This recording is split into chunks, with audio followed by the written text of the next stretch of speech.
বাইতুল মুকাররমের বর্তমান খতিব সাহেব তার দ্বারস্থ হয়েছিলাম। একটা মুশকিলা দেখা দিয়েছে। একটা দোয়া শিখিয়ে দেন যে দোয়ায় আমল করলে ইনশাআল্লাহ এটা চলে যাবে।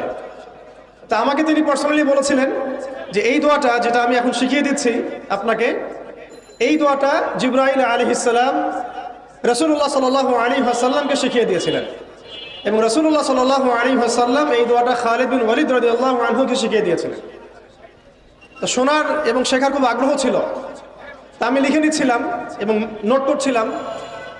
এই দোয়াটা যদি আপনারা পড়তে পারেন, ভবিষ্যতের যে কোনো শঙ্কা, আশঙ্কা, বিপদ আপদ, বালা মুসিবত, এই বিষয়গুলোর ব্যাপারে আল্লাহর পক্ষ থেকে একটা সাকিন এবং সুকুন হৃদয় নাজিল হবে ইনশাআল্লাহ। একটু বড়, যেহেতু এখানে তালেব ইলমগণ অনেক, তারা তো শুনলেই মুখস্থ করতে পারবেন, তাই আমি নোট করে আনছি। এবং জ্ঞান তো লুকিয়ে রেখেও লাভ নাই, প্রচার করলেই লাভ। আপনারা আমল করলে আমি নাকি পাবো ইনশাআল্লাহ। তো এই দোয়াটা হচ্ছে আউযু বিকালিমাতিল্লাহি তাম্মাতিল্লাতি লা ইউজাবিজুহুন